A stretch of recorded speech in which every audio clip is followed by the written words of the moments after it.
Musique. Ça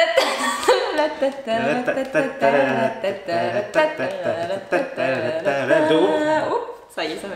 Bon, maintenant vous savez que j'ai fait du cirque dans ma vie et voilà, c'est un point très important qui va nous permettre de ensuite vous raconter plein d'autres anecdotes, mais des anecdotes de voyage. Et je te dis ça juste après.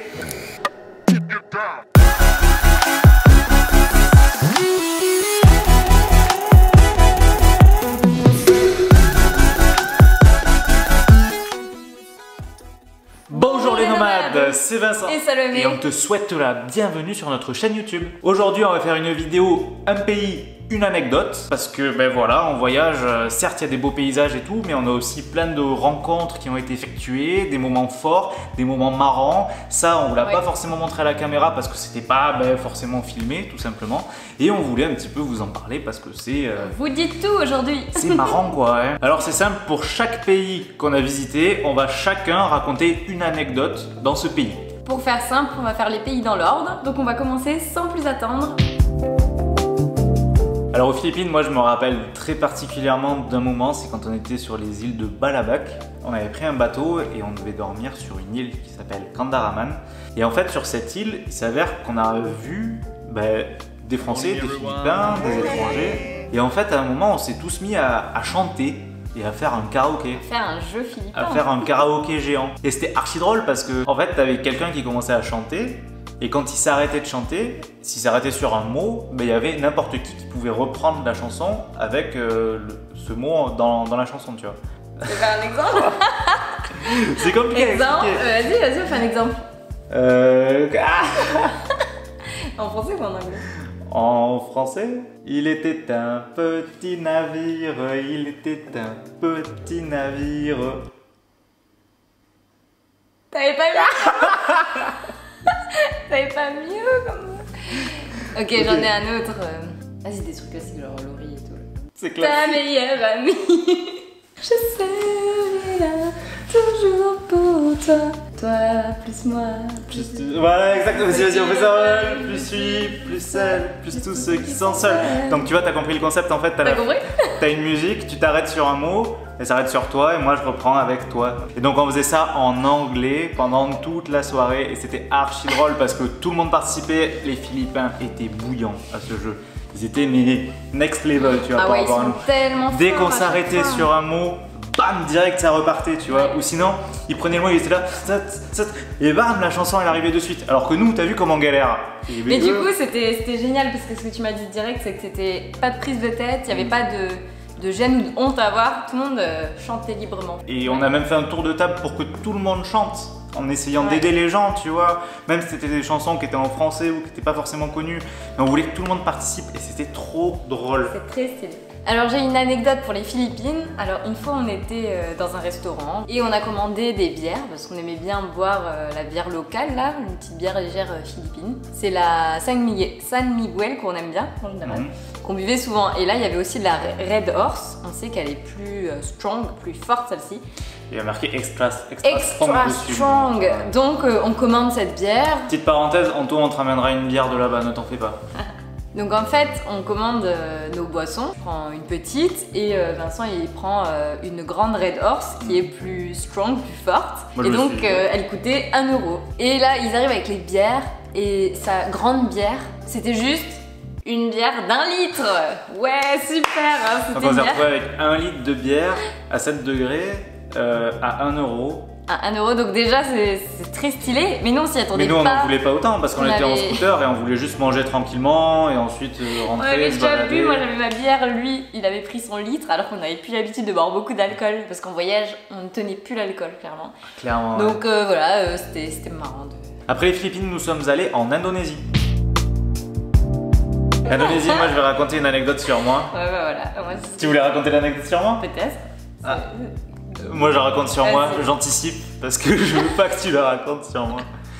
On était aux îles Gili qui sont 3 petites îles à côté de Bali. À côté de Bali, mais encore plus proche, c'est Lombok. Donc on était sur ces 3 petites îles et il y en a une qui est connue pour la fête, elle est bien réputée pour ça, c'est Gili Trawangan. Et donc du coup on était à Gili Trawangan et on était avec la famille de Salomé cette fois-ci. Et on a commencé à faire du farniente sur la plage et tout l'après-midi et on s'est dit bah vas-y on commence, se prendre des petites bières et tout ça. On a dû commencer vers 16h de l'après-midi. Et ensuite, on est parti en fait dans cette optique, mais pour toute la soirée, tu vois. Et en fait, on a fait que boire des coups, boire du rhum, surtout boire de la bière, moi ça etc. va.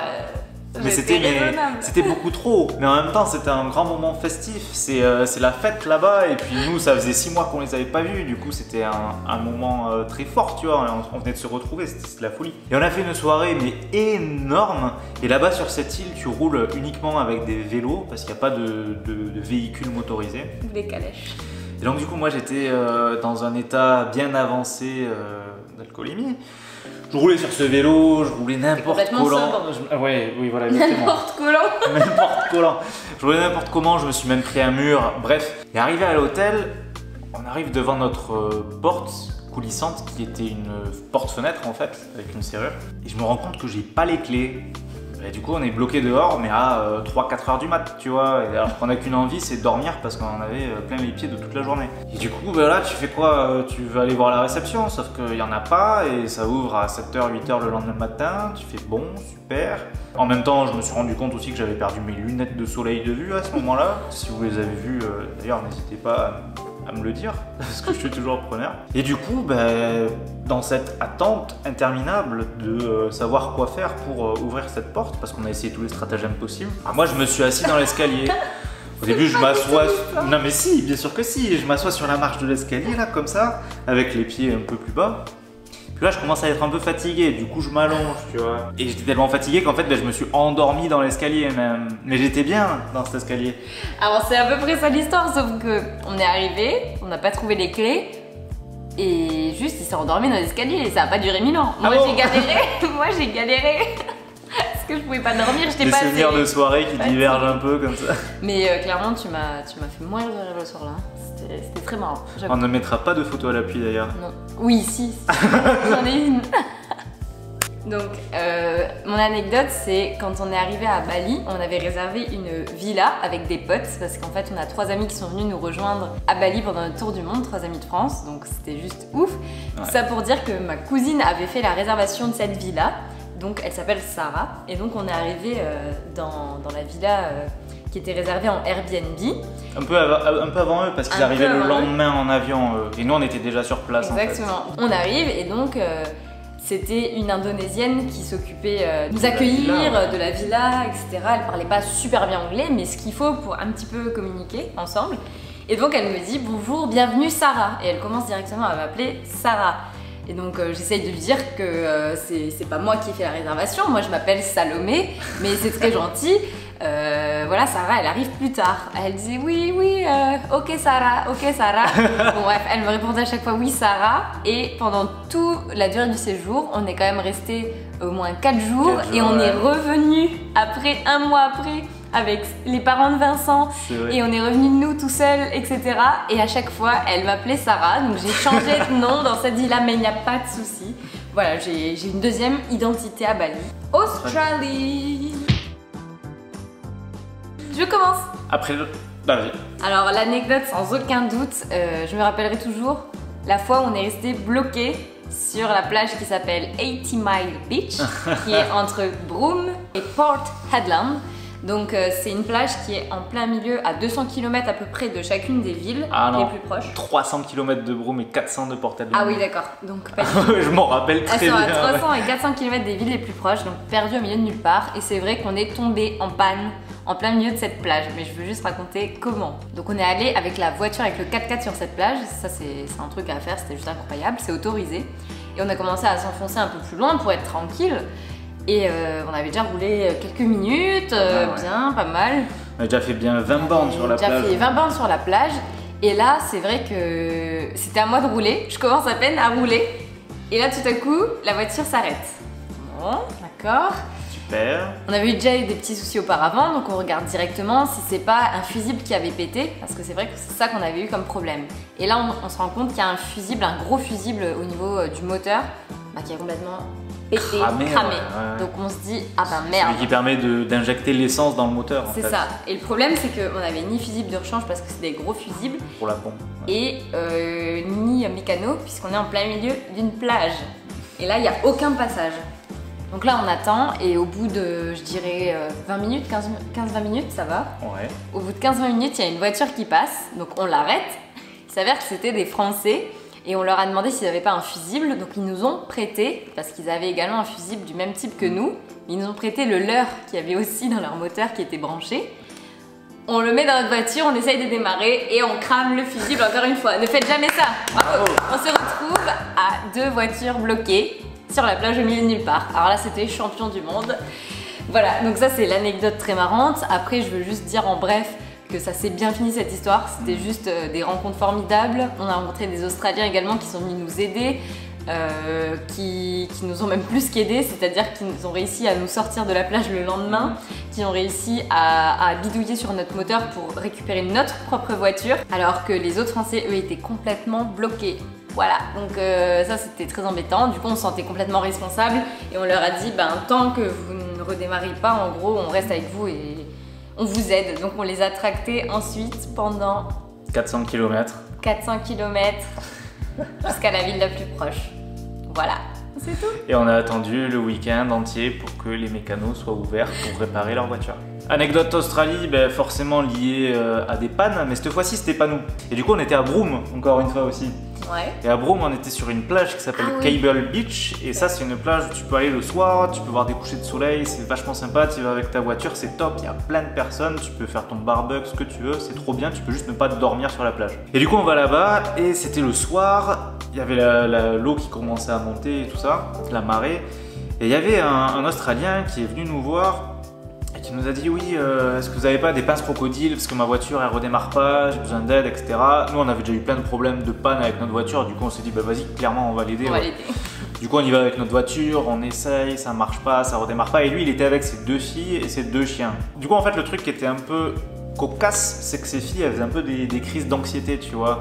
Elles étaient là en train de dire papa, l'eau elle monte, en plus il est tard. Elles étaient en bas âge, tu vois, elles avaient peut-être 7-8 ans, 6-7 ans. Salomé elle était en train de les rassurer, moi j'étais en train d'essayer de regarder avec le gars où est-ce qu'il y avait un souci dans sa voiture, etc.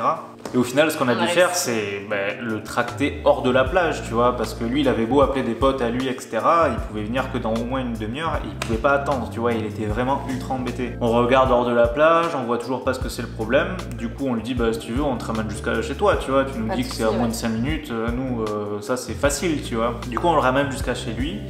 Et lui, il était heureux, ses filles aussi. Ses filles, elles étaient là, elles lui disaient papa, ils viennent manger à la maison, ils dorment ici du coup, parce qu'ils ont été trop gentils, etc. Et nous, on était un petit peu gênés, mais du coup, il nous a quand même invités à manger chez lui. Il nous a sorti des côtelettes d'agneau. Côtelettes d'agneau au barbecue. Ça faisait 1000 ans qu'on n'avait pas mangé. On a passé toute la soirée avec lui, il faisait que nous sortir des bières. Enfin, on a passé un moment de fou furieux, c'était trop bien. Et ensuite, il nous a proposé de dormir, il nous a proposé de prendre des douches chez lui, etc. Ça faisait 1000 ans qu'on n'avait pas eu de douche avec de l'eau chaude, tu vois, mais on voulait pas abuser de sa gentillesse, tu vois. Pour nous, on avait fait quelque chose de normal que tout le monde fait en Australie parce que tout le monde s'entraide.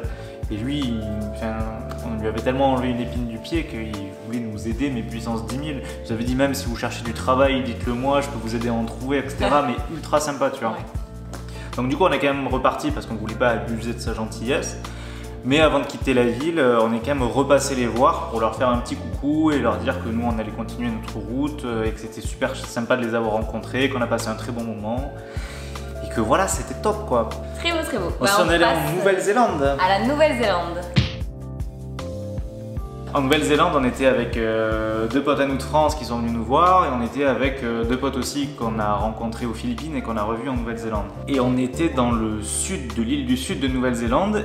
Et c'était un endroit où on pouvait voir des phoques. Et on avait cherché pas mal, on voulait absolument en voir et on les avait pas trouvés. Et on nous avait dit dans le camping où on était, allez vers là-bas, vous allez pouvoir en voir, etc. On y va, on les cherche. Sarah, notre pote, passe devant, elle regarde, machin. Et là, on l'entend mais hurler parce qu'elle s'est retrouvée face à face à un phoque, tu vois, mais nez à nez, genre à 30 cm comme ça là. Et c'était mais archi drôle sa réaction. J'en ai une deuxième petite anecdote sur la Nouvelle-Zélande. On était dans un camping où du coup on avait juste des tentes, etc. Pareil, on était avec la même team. Et dans ce camping, en fait, il y a la dame de l'accueil, de la réception, qui est venue nous voir et qui nous a dit oui, est-ce que ça vous intéresserait de travailler 1 ou 2 heures maximum j'ai besoin d'hommes avec des bras quoi, et en échange, bah, vous avez la nuit de camping offerte. On dit bah, carrément, tu vois, c'est toujours des économies, en plus on rend service, c'est avec plaisir. Petite expérience. Et du coup, elle nous réquisitionne pour que elle avait un bus en fait dans lequel elle habitait, pour qu'on sorte des trucs de son bus, etc. Ça nous a pris un peu de temps. Ensuite, on a vidé une pièce dans laquelle elle avait des tables et tout ça parce que ça allait devenir sa nouvelle maison. Et ensuite, elle nous amène à une sorte de dépôt où il y avait plein de meubles et tout ça. Sauf que ce dépôt était dans une école parce qu'elle gérait aussi une école. Et du coup, on s'est retrouvé dans cette école à déménager tout avec les élèves qui nous regardaient. Mais alors, c'était archi drôle, tu vois, parce que nous, on se ramène comme ça, sorti de nulle part. On aide quelqu'un, on sort des tables, on les met sur une remorque, machin. Il y a tous les étudiants, les petits jeunes qui nous regardent, il y a les profs et tout, ils sont là, ils nous disent bonjour, nous on leur dit bonjour et tout ça. Mais c'était trop drôle, tu vois, on rentrait dans les salles de classe, on récupérait une table, on ressortait, on la rechargeait. Et du coup, on a eu nos nuits de camping gratuites et ça, c'était top. C'était super. Et en plus, on a fait une bonne action parce qu'on a aidé quelqu'un qui en avait vraiment besoin. Ça, c'est cool. Et on termine nos anecdotes avec les îles Fidji. Alors, il faut savoir que pendant tout ce voyage de tour du monde d'1 an, on a eu énormément de chance parce qu'on est vraiment peu tombé malade. C'est-à-dire qu'on n'a rien eu de grave, même pas. On n'a jamais fait un saut à l'hôpital, on n'a jamais eu de gros problèmes.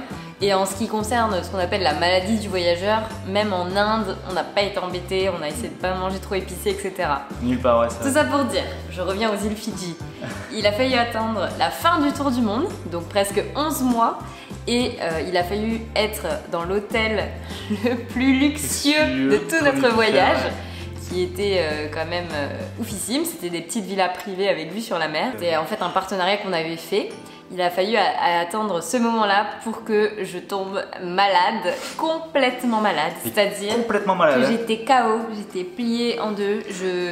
Je ne pouvais plus rester debout en fait, j'étais dans le lit et je pouvais plus rien faire, donc c'était clairement embêtant parce qu'on était là en plus pour travailler, prendre des photos. C'est ça, il y avait le côté ta santé où c'est pas cool que tu sois malade, mais en plus il y avait le côté on devait fournir du taf pour eux, tu vois.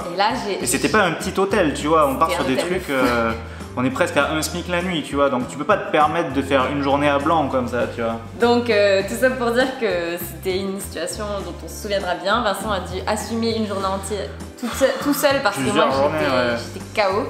Et voilà, je m'en souviendrai quoi. Mais à part ça, c'était incroyable. Je vous recommande tout de même d'y aller à 2000%.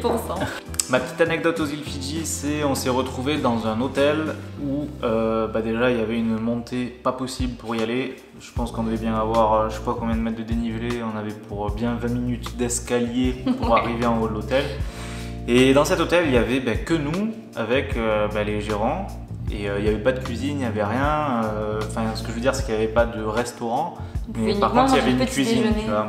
Et du coup, on avait proposé aux gens là-bas, nous, on peut aller faire les courses si vous voulez, on peut se faire à manger. Mais on aimerait bien manger quelque chose de local, tu vois. Apprendre une recette aussi. Et apprendre une recette. Ouais. Et du coup, la gérante de l'hôtel nous dit, si vous voulez, on va faire les courses, on cuisine ensemble et on mange ensemble. Ça sonne bien ça. On dit carrément, c'est trop bien, tu vois, nous on peut faire les courses, aucun souci, et puis de toute façon on mange ensemble, on apprend à cuisiner quelque chose, enfin c'est le feu, tu vois. Du coup nous voilà partis le lendemain à aller au marché, mais au marché vraiment le truc local, avec que les locaux, tu vois, les locaux qui parlent entre eux, qui se connaissent depuis des années et des générations parce que c'est une petite île où ils s'achètent les trucs, machin, le poisson, les légumes, les trucs dans tous les sens, mais un truc vraiment fort, tu vois, parce que c'est la culture même, c'est la façon dont eux ils font leurs courses, c'est assez incroyable. Et du coup on achète tout ce qu'on a acheté pour faire nos courses, ensuite on se cuisine tous ensemble, on s'est fait du meaty fish. Meaty fish, c'était délicieux. Ultra bon. Dites-nous en commentaire si vous intéresse d'avoir des recettes de différents pays, puisqu'on a quelques recettes qu'on a apprises. On en a pas mal, c'est vrai. C'était trop bon. C'est exceptionnel, et puis ensuite on a mangé tout ça sur notre hôtel au perché avec une super vue, un coucher de soleil et un souvenir fou quoi, et trop bien. Et je valide la recette parce que je l'ai refaite à la maison et tout le monde a dit que c'était une tuerie, délicieux. Donc et en vrai c'est faisable simple. Et c'est bon. Ouais. On espère que cette vidéo d'anecdotes t'a plu. Nous en tout cas ça nous a rappelé énormément de souvenirs et c'était super parce que en vrai on en a plein, on a plein de souvenirs en tête, plein d'anecdotes. Donc dites-nous si ça vous a plu, dites-nous tous vos commentaires. N'hésite pas à t'abonner si c'est pas déjà fait, tu peux liker, commenter et partager cette vidéo. On te souhaite Un bon confinement. Un bon confinement, parce que c'est vrai qu'en ce moment on est tous confinés. Oui, oui. Et on se dit à la prochaine dans une nouvelle vidéo. Ciao Bisous les nomades. nomades. N'hésite pas à t'abonner si ce n'est pas déjà fait. Bref. Et on termine nos anecdotes avec nos... Bref. Because I'm happy. Happy. Aux îles Fidji, moi... Mais à part ça, c'est incroyable. Je vous recommande tout de même d'y aller à 2000%.